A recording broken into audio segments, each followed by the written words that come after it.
Hi, Professor. How do you say this word in English? Oh, that's easy. It's set. And what do you call the group of dishes on the table?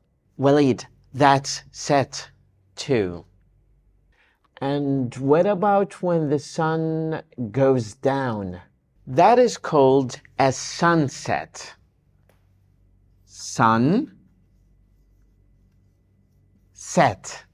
And what do you do when you arrange the chairs in a row? You set them in place. And if I have a collection of stamps? That is a stamp set. Stamp set. What do I do if I want to make sure the time is correct? You set the time. And if I determine to achieve a goal? You are set on it. What do you call the background and the props in a play? That's called the set too. What about when something becomes hard, like jelly? It sets. Are you serious? All these words are set?